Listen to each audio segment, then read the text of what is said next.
저를 비롯해서 이곳에 있는 모든 분들은 다 우리 하나님을, 예수님을 주님이라고 부르지요. 주님이라고 부르신다면 누구나 할 것 없이 저와 여러분들은 주님과의 주종의 관계입니다. 종이지요.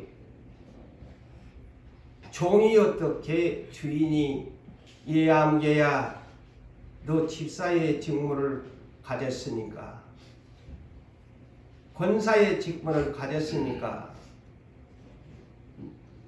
나와 함께 일을 하자.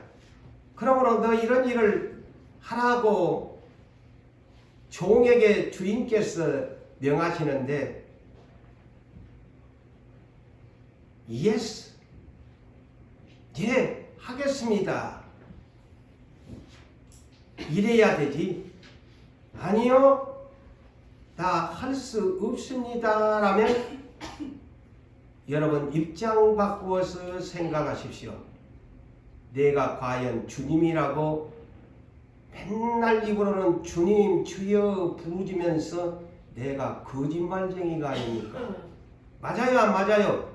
거짓말쟁이입니다. 주님을 기만하는 얘기입니다.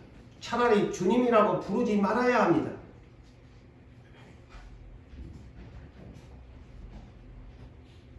오늘 현재 주께서 여러분들에게 주신 직분, 다시 말씀을 드립니다. 직분을 행하지 아니하면, 가만히 두면은 주님이 그러지 않아요. 달란트의 비유에 야, 이자라도 받을 거 아니냐 은행에 두면. 네 뭐하고 있노? 왜 수건에 싸들고 있노? 책망 받습니다.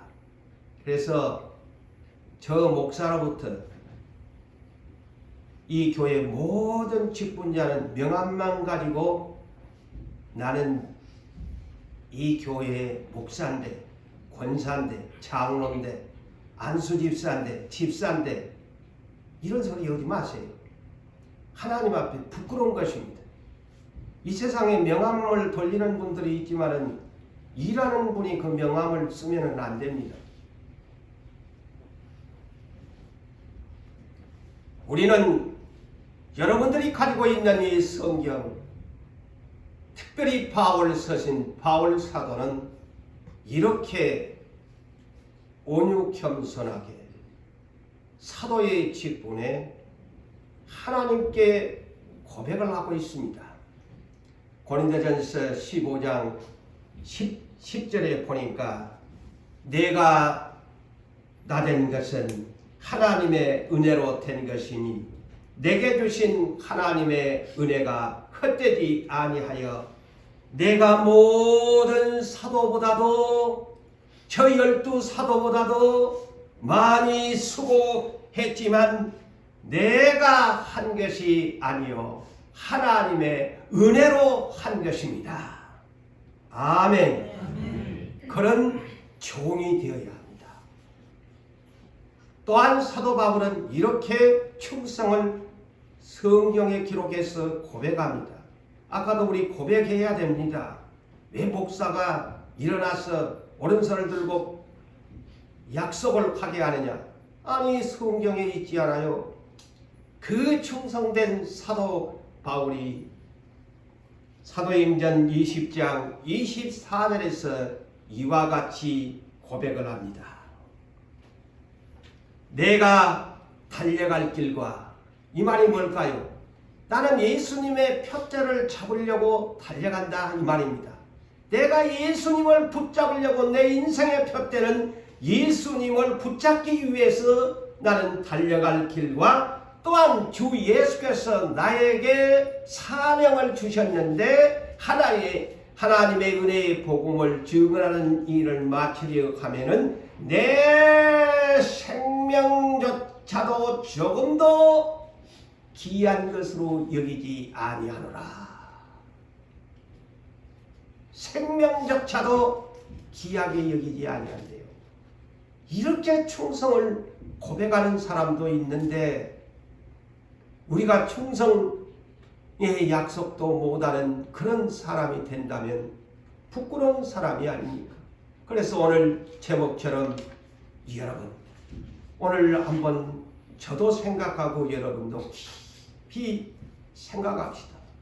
다 구원받아 천국 간다고 말은 하면서 정작 주님이 그 천국 보내줄 일에 대해서는 무관심하고 하지 않는다면 주님이 나더러 뭐라고 하실까요? 주님이 나를 보시기에 뭐라고 하실까요? 오늘 제목처럼 내 자신이 주님 앞에서 주님 보시기에 나는 과연 어떤 일꾼인가? 하나님 앞에 직분은 받았는데 나는 어떤 일꾼인가를 오늘 이 본문과 함께 말씀을 깊이 생각해 봅시다. 오늘 본문 잠언서 25장 13절. 잠언서는 지혜의 말씀입니다. 네가 지혜로운 일꾼이 되려면 오늘 본문에서 소개하는 이런 지혜로운 일꾼이 되어라.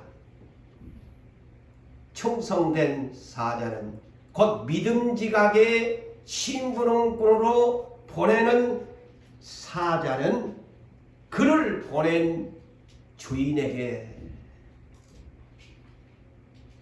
마치 추수하는 날에 얼음냉수 같았어. 얼음냉수.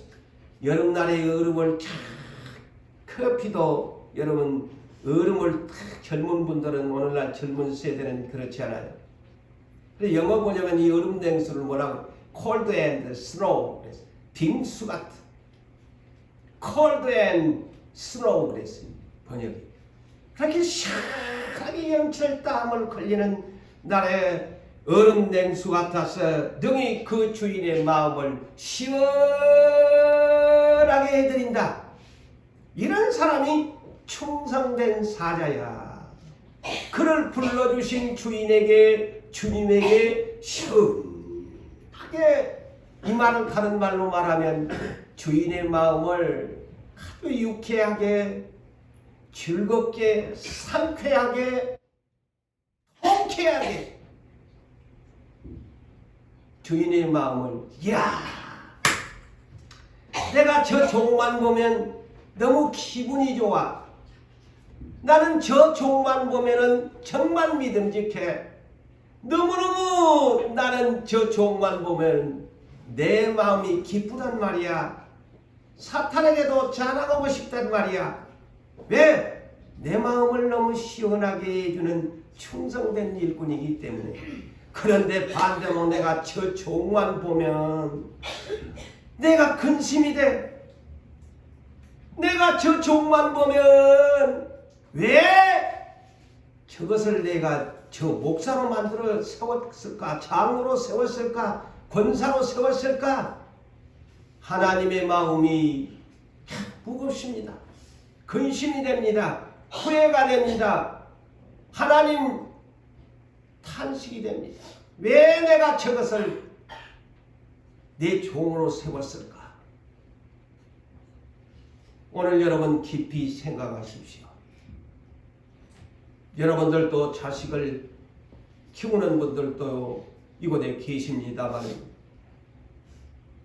자식도 여러 종류의 자식들이 있지요.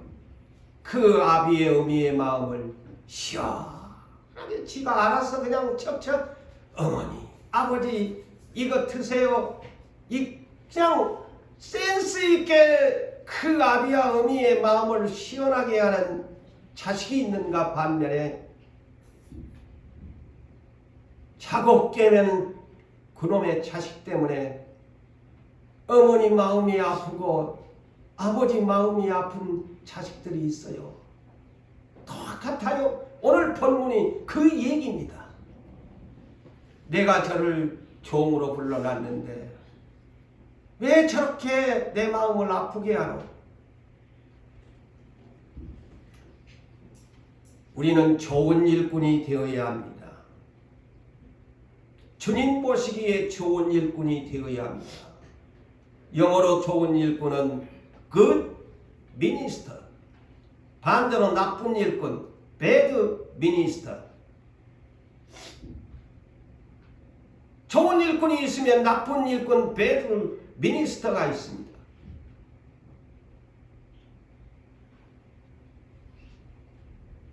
오늘 이 말씀을 들으면서 나는 좋은 일꾼일까 하나님이 보실 때, 아니면 나쁜 일꾼일까?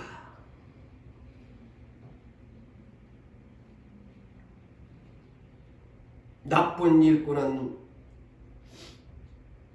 입으로는 주님이라고 부르면서 행동은 자기 마음대로 하는 일꾼이지. 자기 뜻대로 게으름 다 피우면서 하고 싶으면 하고 안 하고 싶으면 안 하고 주님 보시기에 그냥 근심을 줍니다.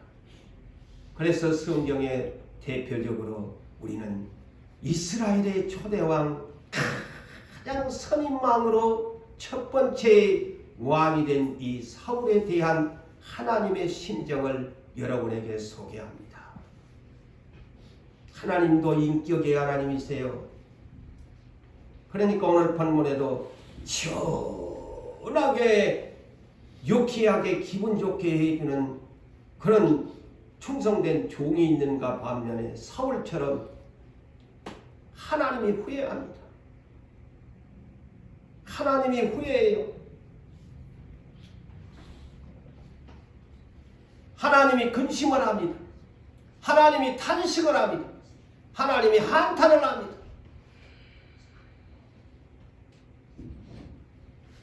사무엘상 15장 10절에서 11절의 말씀을 보니까 하나님이 당신의 종 사무엘 선지자에게 하나님의 심정을 토로합니다. 이 얘기를 한번 들어보세요. 선지자한테 하나님의 심정을 토로합니다. 여러분 이것을 깊이 생각하십시오. 하나님이 누구한테 말할 사람이 없어서 당신의 종 사무엘 선지자에게 이렇게 심정을 토로합니다. 내가 사울을 왕 세운 것을 후회하노니. 자, 하나님이 이런 말씀을 하세요. 선지자한테. 내가 사울을 왕 세운 것을 후회하노니. 그가 돌이켜가지고 회개를 하여서 나를 따르지를 않는다. 회개할 줄을 모른다. 내가 명령한 것을 행하지를 않는다. 이런 얘기를 하나님. 후에 다른 말로 한탄한다는 말과 똑같습니다. 하나님이 한탄하셨다. 하나님이 후회하신다고 했어요. 이 소리를 들었던 사무엘이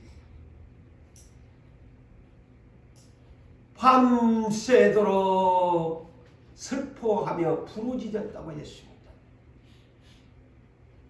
자기가 기름 부어 세웠는데 하나님이 사울을 보고 하나님이 후회하시니까 선지자가 온 밤을 새우면서 슬퍼하면서 부르짖었다고 했어요.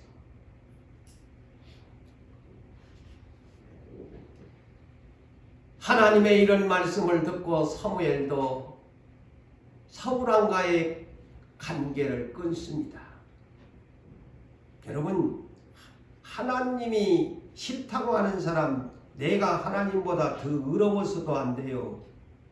하나님이 버렸다고 하는데 제가 나중에 이 선지자한테 뭐라고 합니다. 이 성경도 여러분이 하나님이 이미 딱 문을 닫아본 사람, 내가 스스로 하나님보다 더 의로운 척하면 하나님이 괘씸하게 여깁니다. 주인이 버렸는데 네가 뭔데 사무엘한테 그러잖아요. 제 말 들어보세요. 사무엘이 죽는 날까지 사울을 다시 가서 보지를 아니했다. 만나지 않았다. 이는 하나님 사울을 위하여 슬퍼했다. 슬퍼했다. 왜 슬퍼했느냐? 여호와께서 사울을 이스라엘 왕으로 삼으신 것을 후회하였기 때문이다. 종에한테 하나님의 심정을 얘기하는, 나 저거를 버렸다. 이 사무엘상 16장 1절을 보십시오. 그러니까 하나님이 이렇게 슬퍼하고 하니까 하나님이 사무엘에게 나타나서 뭐라는 줄 아세요? 내가 사울을 버려서 왕을 세우지 않기로 했는데 네가 언제까지 슬퍼할래? 뭐라 그러잖아요. 언제까지 네가 슬퍼할래? 당장에 뿔에다가 기름 채워가지고 이새의 집으로 가서 하나님이 작정하신 다윗에게 기름 부기를 명하십니다. 하나님이 마음이 돌이키시면 끝나버립니다. 선지자가 기도하고 슬퍼 밤새 부르짖어도 소용이 없습니다. 하나님이 더 이상 하지 말아 그러잖아요. 왜 내가 버렸는데 네가 그러느냐? 그게 주인의 뜻이에요. 그래서 종은 주인이 너 하면 예 알겠습니다. 그 버틴다고 해서 내가 하나님보다도 더 사랑이 많은 것처럼 버텨봐야 하나님한테 오히려 네가 하나님 해라 할 수밖에 없지.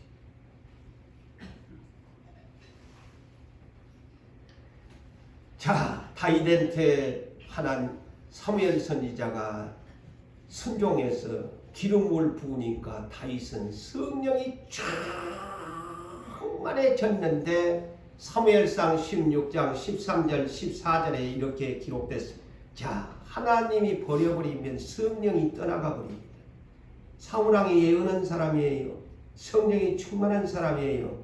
그래서 오늘날요 내가 성령 받고 산다고 해서 개차반이 해도 성령이 안 떠나간다고? 누가 어떤 성경에 그런 글이 있습니까? 떠나가 버립니다.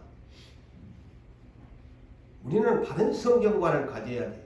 하나님 뜻대로 살지 아니하면 하나님의 영이 성령이 근심을 합니다. 그래서 에베소서 4장 30절에 하나님의 성령을 근심하게 하지 마라. 바로 이 말입니다. 근심하게 하면 성령이 자꾸 빠져나가 소멸되어 갑니다. 사울처럼 소멸되어 갑니다. 우리가 예수를 성경대로 믿어야지 성경을 제껴놓고 하나님이 뭐 영원히 나한테 함께 계시기로 했는데 내가 잘 믿으면 하나님이 영원히 나와 함께 계시지 성령. 그런데 내가 하나님 뜻대로 안 사는데 성령님이 내 안에 영원히 거하실까요? 아닙니다. 자, 하나님이 사울을 버렸다고 하니까 반대로 다윗은 성령이 충만한 이대왕으로 등극시키기 위해 성령을 부어주지만 사울은 이렇게 기록합니다.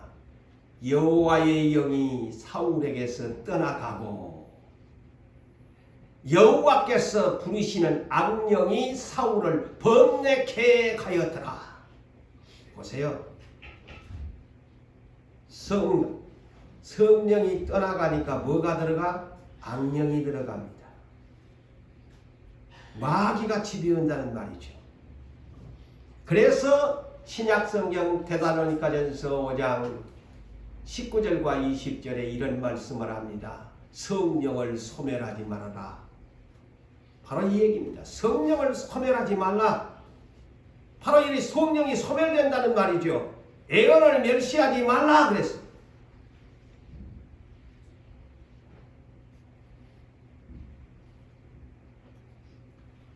하나님은 우리의 행위를 보고 감동하십니다. 그리고 하나님은 감각이 뛰어나십니다. 그리고 하나님께서는 우리처럼 감정을 표현하십니다.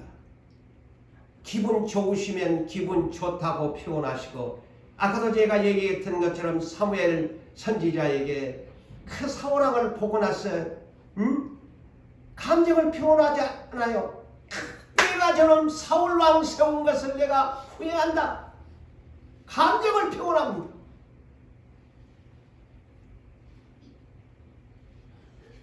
제가 전번에도 그런 표현을 했습니다만 하나님은 감정을 표현할 우리보다도 더 감정을 표현을 잘하십니다.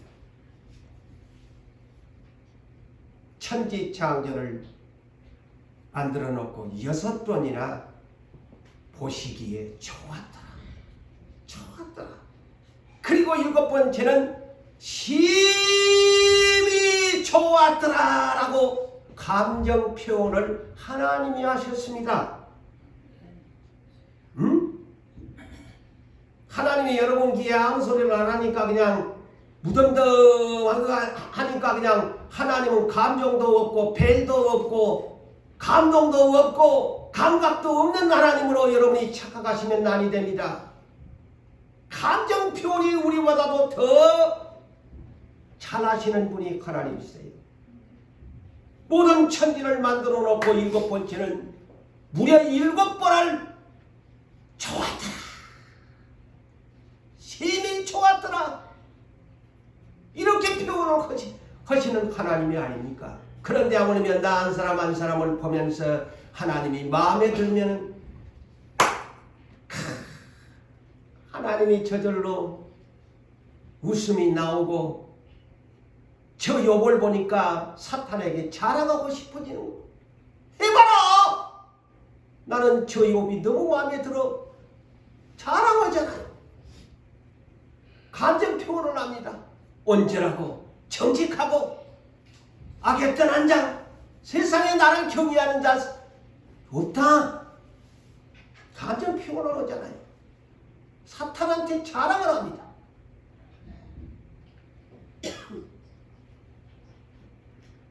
그러면서 하나님의 형상을 닮은 우리들도 그런 사람들이 되기를 위해서 창세기 2장 9절에도 에덴 동산에다가 하나님이 이렇게 기록되어 있습니다. 에덴 동산에 먹을 수 있는 온갖 과일들을 보기에 아름답고 보기에 눈에 간다. 그리고 좋은 나무를 심었더라. 좋은 나무를 심었다.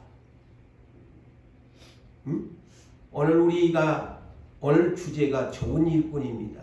하나님은 보기에 좋았다. 에덴 동산에 생명나무, 선악과나무, 또 그 외의 각종 모든 임의적으로 먹을 수 있는 보기에 아름다운 좋은 나무를 에덴 동산에 하나님이 창조하셨더라. 하나님도 보기에 좋은 뜻, 먹기에도 좋다는 세상에서는 말처럼 하나님도 그렇습니다.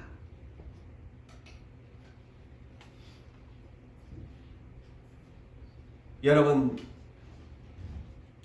초림에 앞서서 세례 요한을 하나님께서 보내셨지요.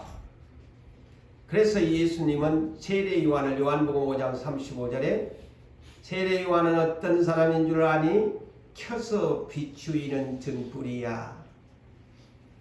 신랑을 맞이하는 등불, 슬기로운 5처녀의 비유를 우리에게 주님이 말씀하셨는데 세례 요한은 켜서 비추이는 등불 신부이로다 이 말입니다. 세례 요한처럼 그렇게 하는 사람이 슬기로운 5처녀야. 그래서 이 세례 요한은 켜서 비추이는 등불이야. 그래서 신랑이 온다 맞이하라. 이렇게 여러분이 마태복음 25장 10처녀의 비유를 그렇게 풀면은 이해가 됩니다. 그런데 이 세례 요한이 마태복음 3장 8절과 10절에 이렇게 켜서 비추이는 등불이 되어 신부 단장사가 되어 외치는 소리에 이 말씀을 들어보십시오. 너희에게 합당한 회개에 합당한 열매를 맺으라고 합니다. 회개에 합당한 열매가 뭘까요? 다른 말로 주님의 넉자로 좋은 열매를 맺으라는 것입니다. 회개에 합당한 열매가 뭘까? 좋은 열매를 맺으라는 겁니다. 그래서 세례 요한이 이미 토끼가 나무 뿌리에 놓였으니 좋은 열매를 맺지 아니하는 나무마다 찍혀 불에 던지우리라. 보십시오. 좋은 열매라고 합니다. 다른 말로 좋은 일꾼이다라는 말입니다.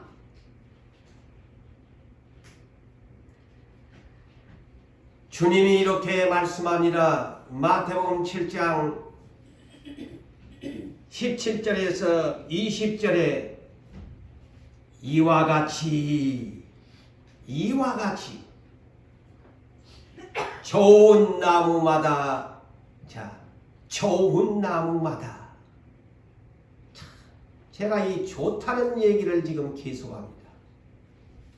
이 성경에서 이렇게 우리 하나님을 표현하신다는 말이에요. 좋은 나무마다 아름다운 열매를 맺고 못된 나무는 나쁜 열매를 맺나니. 우리 못된 나무가 되면 안 돼요. 못된 나무는 나쁜 열매를 맺어요. 좋은 나무가 아름다운 열매를 맺지요. 좋은 나무가 나쁜 열매를 맺을 수가 없고 못된 나무가 아름다운 열매를 맺을 수 없다. 아름다운 열매를 맺지 아니하는 나무마다 찍혀 불에 던지느니라. 이러므로 그들의 열매를 보고서 그들을 알리라. 네가 좋은 나무이면 아름다운 열매를 맺을 것이고 네가 못된 나무면 나쁜 열매를 맺게 될 것이다. 자, 네가 좋은 일꾼이면 다른 말로 이 말이요. 그런 뜻입니다. 네가 좋은 일꾼이면 아름다운 열매를 충성으로 맺을 것이지만 네가 마귀 닮아가지고 못된 나무면 나쁜 열매를 네가 맺을 것이다. 충격적인 말입니다. 좋은 나무가 되셔야 돼요. 에덴 동산에도 보기에 좋은 나무를 심었다고 했지 않아요? 그것이 오늘날 영적으로 하나님께서는 여러분들을 다 좋은 나무로 심어놨는데 왜 네가 못된 나무가 되냐? 왜 나쁜 열매를 맺니? 좋은 열매를 맺지 아니하는 나무마다 세례 요한이 회개를 촉구하면서 도끼로 찍어내버린다고 하잖아요. 그래가지고 불에 태워 지옥불에 간다고 말씀합니다. 그렇다면 오늘 우리가 이 직분자 임명식의 예배를 통해서 나는 좋은 나무로서 아름다운 열매를 맺어야 되겠다. 절대로 나는 못된 나무나 나쁜 열매를 맺지 말자. 타지 마셔야 돼요. 못된 나무, 나쁜 열매 맺으면 도끼로 찍어서 불에 던진다고 그러잖아요. 이 말을 듣고도 강심장이면은 그렇게 하셔도 돼. 하나님, 당신이 이긴가 내가 이긴가? 나는 입으로는 당신이 주지만 나는 실제로 당신이 내 주인 아니야. 내 뜻대로 살 거야. 사울왕처럼 살 거야 하면 백장이 있으시면 그렇게 하시면 돼. 나중에 후회하지 마시고. 씨 뿌리는 비유에서도 네 가지의 하나님의 자녀들의 마음밭이 있는데 무려 나쁜 밭이 세 가지나 돼.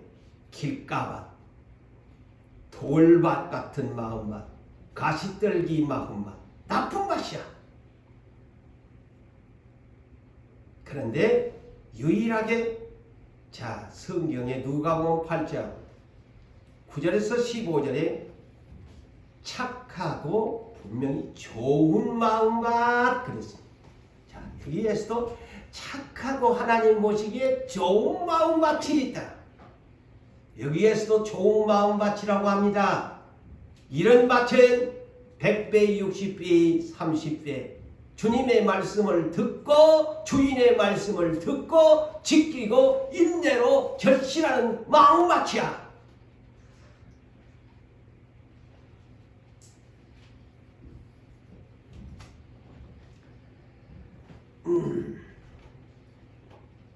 또한 마태복음 13장 34절에 이하에 보니까 천국은 마치 자 하나님은 이런 하나님인 것을 오늘 똑바로 우리가 합시다.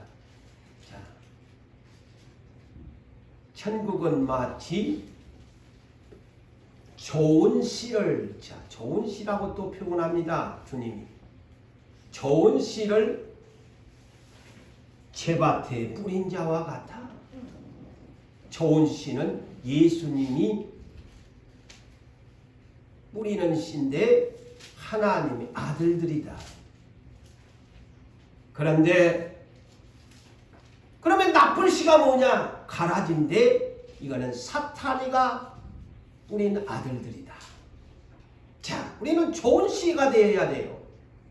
우리 예수님이 뿌린 좋은 씨가 되어야 되는데 사탄이 뿌린 가라지가 돼서는 안 됩니다. 응? 좋은 씨라고 하잖아요. 주님이 나 너희를 좋은 씨로 뿌려놨다. 그런데 네가 나쁜 씨가 되면 되겠니? 가라지가 되면 되겠니? 쭉정이가 되면 되겠니? 이 말입니다. 좋은 씨다 니는. 그러면 좋은 씨답게 좋은 열매를 맺어야지. 좋은 일꾼이 되어야지. 이 말입니다.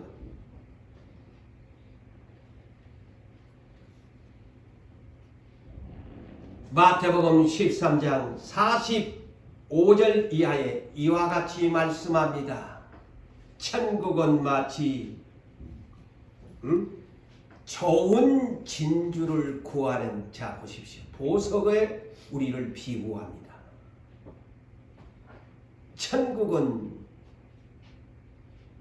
좋은 진주를 구하는 장사와 같으니 좋은 진주를 발견한 그 장사는 자기의 소유를 다 팔아서 좋은 진주를 구한다. 그처럼 너희도 저 천국은 좋은 진주와 같은 것인데 그것을 네가 사야 되지 않겠나? 좋은 진주로 표현을 합니다. 마태복음 13장 47절 이하에 이렇게 말씀합니다. 천국은 마치 바다에 그물을 내려서 좋은 것을 그릇에 넣고 좋은 것을 그릇에 넣고 하나님은 좋은 것만 원하는 거예요. 이 하나님의 이 속성을 나라는 말이에요. 그래서 다 좋은 씨, 좋은 진주, 좋은 밭, 마음도 좋은 밭을 하나님이 원하는 거예요. 좋은 것을 그물에 그릇에 넣고 못된 것은 내버리느니라. 못된 것은 내버린대. 내가 못된 것이 되면 안 돼. 하나님의 천국의 그물에 좋은 것이 돼야지. 하나님이 좋은 것이 아닌 못된 것은 버린다고 했잖아요. 응? 좋은 것이 돼야지.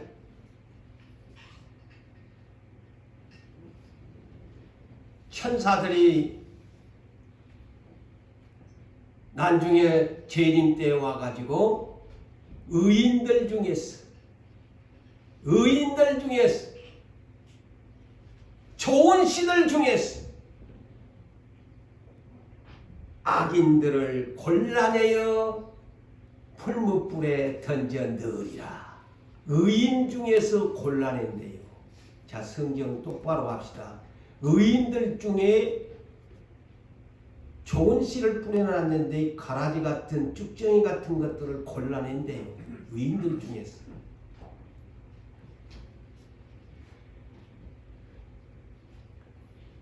사랑하는 일꾼된 여러분, 누구를 위한 일꾼입니까?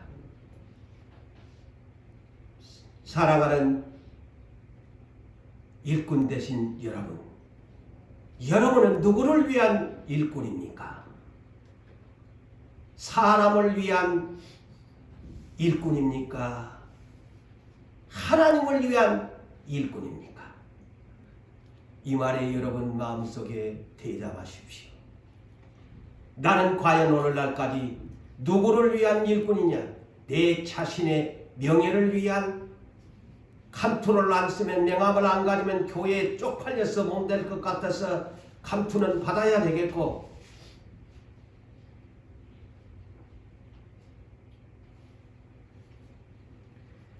자, 이런 말씀을 우리 눈여겨 잊지 말고 삽시다. 갈라디아서 1장 10절을 한번 띄워줘 보세요. 자, 사도 바울이 갈라디아 교인들에게 이렇게 고백을 하고 이런 내용을 서신했습니다. 이제 내가 사람들에게 좋게 하랴. 자, 오늘날 비유 맞히는 목회자들이 들어야 할 얘기입니다. 자, 이 성경에가 있어요. 내가 사람들에게 좋게 하랴, 하나님께 좋게 하랴. 사람들에게 기쁨을 구하랴. 여러분들에게 기쁨을 구하려고 고재울 목사가 좋게 하랴, 기쁨을 구하랴 하는 말이에요. 내가 지금까지 사람들에게 기쁨을 구하는 그런 사람이었다면 나는 그리스도의 종이 아니니라. 자, 이것 보세요. 오늘날 주의 종들이 성도들 비유 맞추고 말씀도 그냥 전부 비유 맞춰가지고 아부하고 아첨하고, 하나님의 일꾼은 그렇게 하면 안 된다는 말이죠. 이 말이. 할 때는 해야 되고, 바른 말 할 때는 해야 되고, 성경대로 가르쳐 줘야 되고, 사람의 계명이 중요한 것이 아니고 하나님의 계명대로 전해줘야 합니다. 사람들에게 좋게 하랴? 사람들에게 기쁨을 구하랴? 내가 그랬다면 나는 그리스도의 종이 아니다.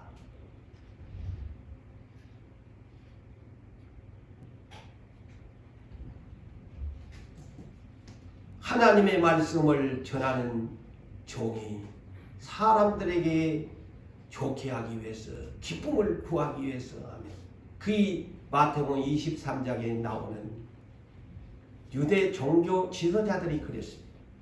그들은 하나같이 사람들에게 보이기 위한 외식적인 신앙을 가지고 살았습니다. 항상 사람들에게 보이기 위해서 기도도 하고 사람들에게 보이기 위해서 행동을 했단 말이죠. 그러니까 사도 바울은 뭐라고? 내가 사람들에게 보이기 위해서, 좋게 하기 위해서, 기쁨을 주기 위해서 했나? 그러면 나는 위선자다. 그리스도의, 나는 하나님께 좋게 하기 위해서 한 일꾼이다 이 말이죠.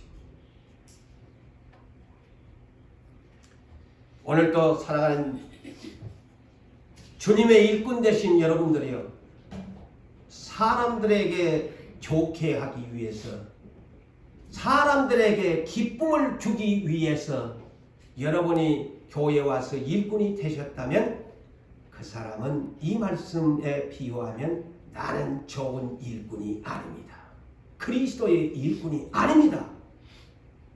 제가 이 성경을 증명해 주잖아요. 하나님을 좋게 하고 하나님에게 기쁨을 주는 충성된 사자, 시원하게 드리는 일꾼이 돼야지. 목사에게, 누구 장로에게, 누구에게, 누구 때문에 예수 믿는다고요? 당신 그건 그리스도의 종이 아닙니다.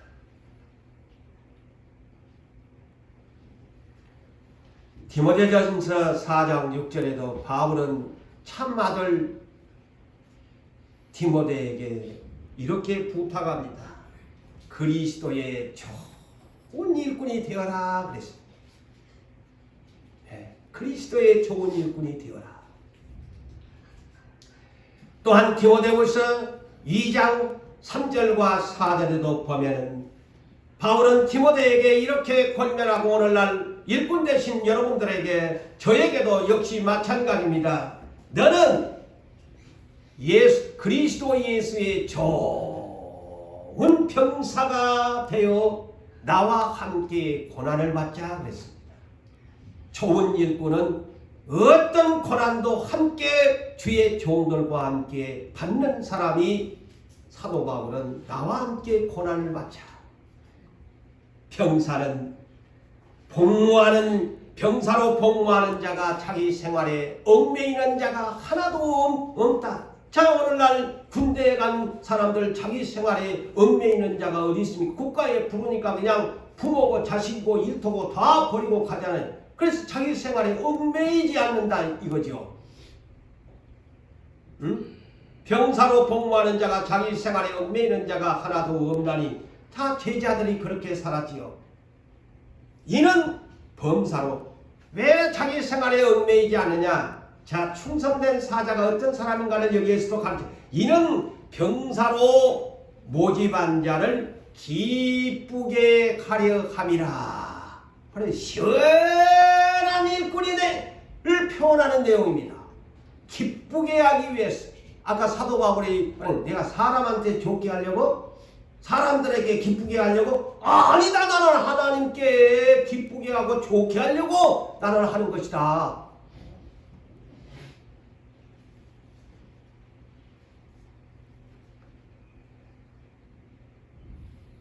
사랑하는 일꾼 되신 여러분, 여러분은 하나님의 동력자이십니까? 하나님의 동력자라는 말은 하나님과 함께 일하는 일꾼이라는 뜻입니다. 이는 고린도전서 3장 9절에 우리는 세 가지의 종류의 사람입니다. 첫째는 하나님의 동력자, 영어로 fellow workers, 하나님과 일하는 일꾼이다. 그 다음에 두 번째는 하나님의 밭이다. 세 번째는 하나님의 집이다. 우리는 이 세 가지의 하나님의 사람입니다. 다시 말씀을 드릴까요? 하나님의 동력자. 둘째는 내 이 마음이 하나님의 밭. 그 다음에 내 이 몸이 하나님의 성령을 모시고 있는 하나님의 집이다 그랬어요. 하나님의 집이 깨끗해야 되고 하나님의 밭이 말씀의 씨를 자꾸 뿌려주니까 그 말씀대로 자라나야 돼. 열매를 맺어야 되는 거예요.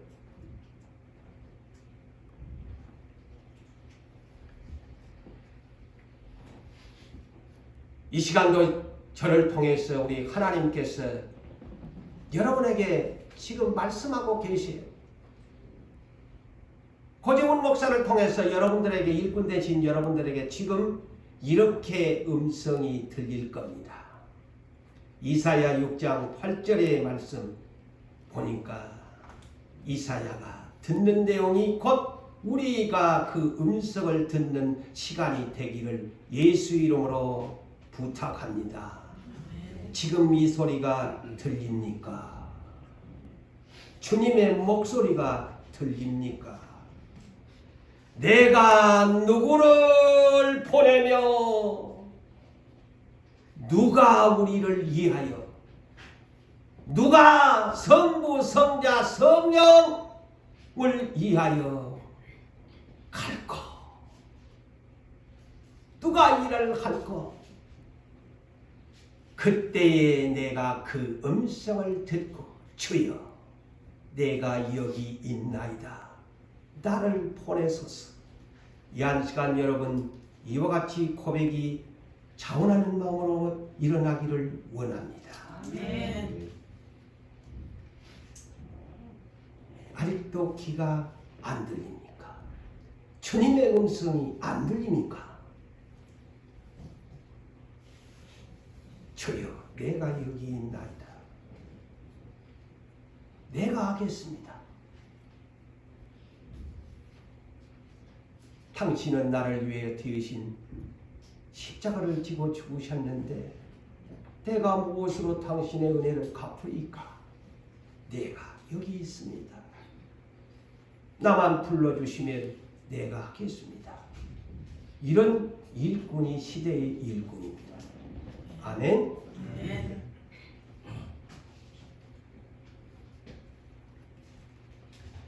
여러분, 우리는 예수님을 생각하셔야 돼. 그분이 어떻게 일을 하셨는가? 그분은 하나님이셨잖아요. 육체를 입고 오셨잖아요. 죽기까지 충성하셨어요. 자, 오늘 이 사람을 바울의 하나님의 동력자를 소개합니다. 빌립보서 2장 25절에서 30절에 바울의 동력자, 곧 하나님의 동력자 에바브로디도, 에바브로디도, 여섯자 이름 에바브로디도. 자, 바울이 너무 시원한 일꾼이라서 소개를 합니다. 성경에. 얼마나 영광스러운 일입니까? 자, 바울이 에바브로디도를 이렇게 소개합니다.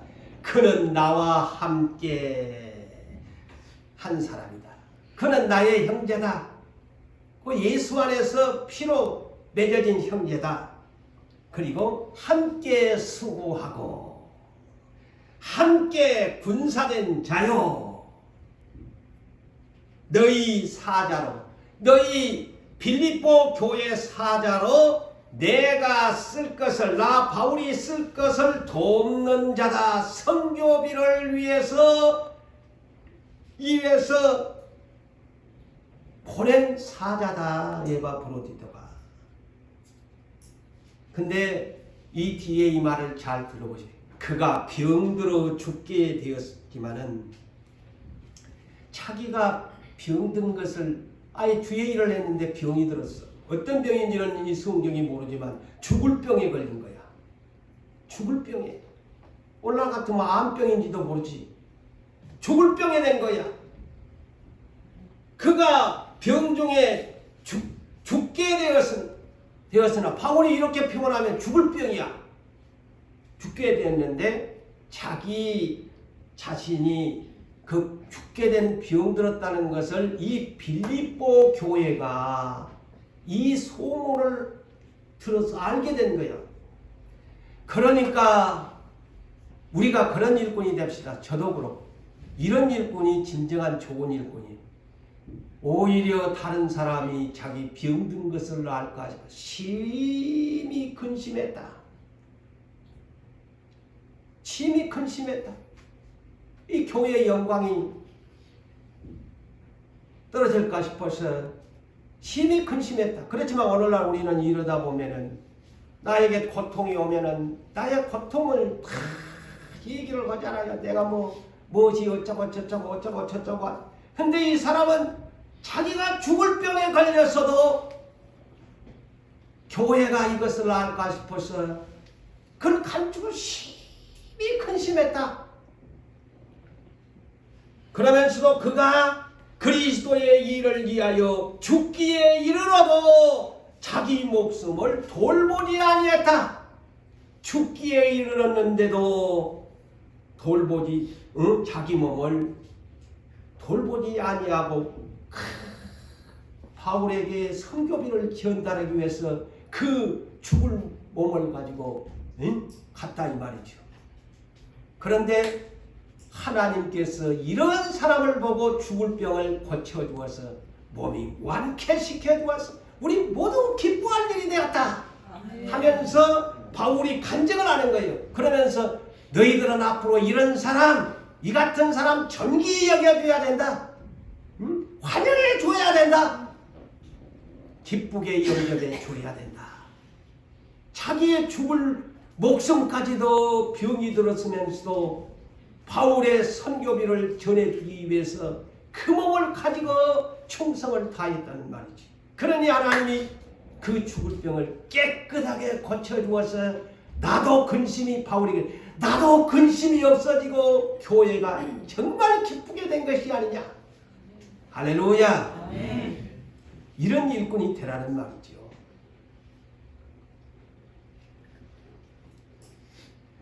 바로 이런 자가 오늘 본문에 에바브로디도가 바로 이 충성된 사자입니다. 충성된 사자는 그를 보낸 이에게, 교회가 보낸 이, 주님이 보낸 이에게 추석날의 얼음 냉수같이 시원하게 해주는 사람이다. 시원하게 해주는 사람이다. 자, 히브리서 3장 1절로부터 6절에 두 분을 소개합니다. 성경의 위대한 모세와 우리가 섬긴 주인으로 모시는 예수님에 대한 얘기입니다. 자, 그러므로 함께 그분이나 우리나 여러분들이나 함께 하늘의 부르심을 받은 거룩한 형제들아, 다 함께 일꾼으로 불렀지 않느냐 이 말입니다. 나도 목사요, 여러분들도 다 주님 함께 하늘의 부르심을 받은 자들아, 우리가 믿는 도리의 사도이시며 대제사장인 예수를 깊이 생각하라. 오늘 이 한 시간 예수를 깊이 생각합시다. 깊이 생각합시다. 생각하라고 합니다. 왜 생각해야 되느냐? 예수는 자기를 세우신 하나님께 신실하시기를, 충성하시기를 모세가 하나님의 온 집에 충성한 것 같이 하였다. 모세는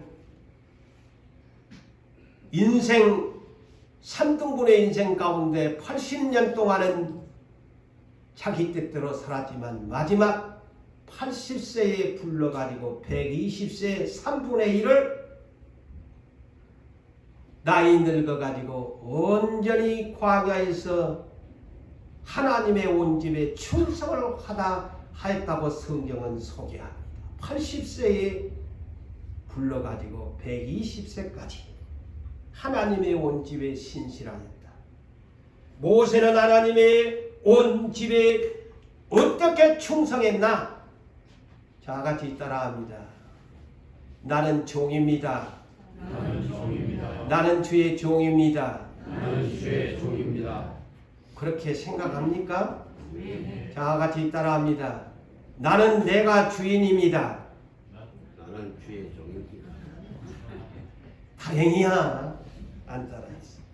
정신 못 차리면 내가 주인이라고 했을까 싶어. 다행이야. 모세는 종으로서 그랬어요. 모세는 80세에 머리가 이은 막대기 하나, 그분도 다 하나님이 뺏어가 버렸잖아요. 바로의 호화로운 궁중의 생활 다 뺏어가 버립니다. 네 손에 든 것이 무엇이냐? 차가살이, 양도 지 것도 아니고 아무것도 없어. 네 손에 머리는 내 하나님, 내 손에 지팡이 하나밖에 없습니다. 모세야, 나를 따르라. 지팡이 하나 갖고 따라라고 오라고 하잖아요. 우리도 하나님의 지팡이 손에 잡고 따라갑시다. 아멘. 그러면 능력 줍니다. 아멘. 하나님이 알아서 해 주십니다. 아멘. 그런데 예수님도 모세처럼 하나님의 아들이셨지만 모세처럼 종으로서 충성을 하셨다. 아멘. 아멘. 그런데 누가 감히 하나님의 아들, 우리가 주로 섬기는 예수님도 모세처럼 종으로 하나님의 아들이 종이 되어가지고 했다는데 누가 감히 여기 피조물이 내가 주인입니다, 안 됩니다 할 수 있나요? 여러분, 달란트의 비유에서 5달란트를 남기는 사람은 11개의 보상을 받습니다. 예? 5달란트를 많이 일을 하니까 11개를 받아요. 그게 하나님의 법칙입니다. 2개 한 사람 4개를 받았습니다. 자, 누가복음 19장의 은하 한 개를 10사람에게 나눠줬는데 어떤 은화 한 개를 가지고 10개를 받았어. 남겼어요. 그러니까 주인이 왕권을 가지고 와서 네 11개 가져라. 그러면서 누가복음 19장 17절에 이렇게 말합니다. 잘하였다. 자, 하나님은 감정의 하나님이라고 그랬죠. 표현을 한다고 그랬죠. 자, 분명히 이렇게 합니다. 잘하였도다 착한 종아. 네가 지극히 작은 것에 충성하였으므로 10고울 권세를 차지하라. 아멘. 이것이 우리의 앞으로의 과제입니다. 10고울 권세. 제가 금요일마다 긴 천년왕국을 4번째 했죠. 이 천년왕국이 바로 이런 장소입니다.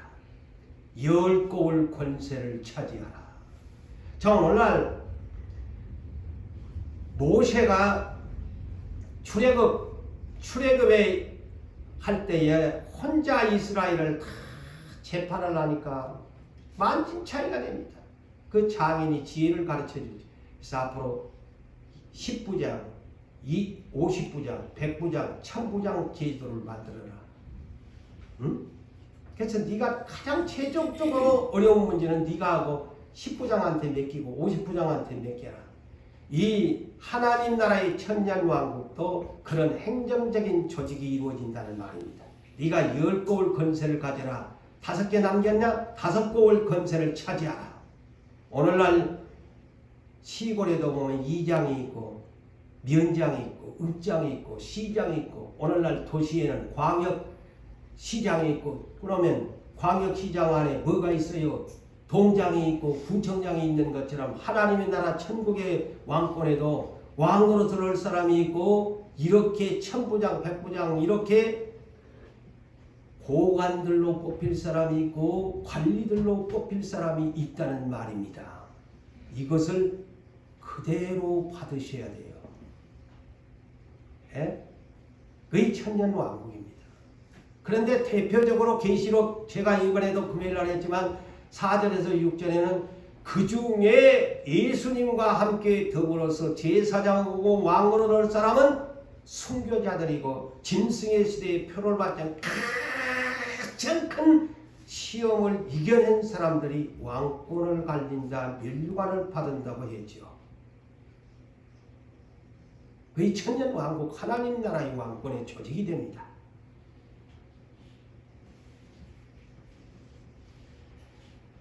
사랑하는 성도 여러분, 말씀을 맺습니다. 여러분, 어떤 일꾼이 되기를 원하십니까? 하나님은 7의 눈으로 저를 보고 계시고 여러분들을 보고 계십니다. 주님 보시기에 좋은 일꾼으로 행하시고 지금 못하셨다면 좋은 일꾼 되기 위해서 준비하시는 여러분 되시기를 주의 이름으로 축복합니다. 아멘.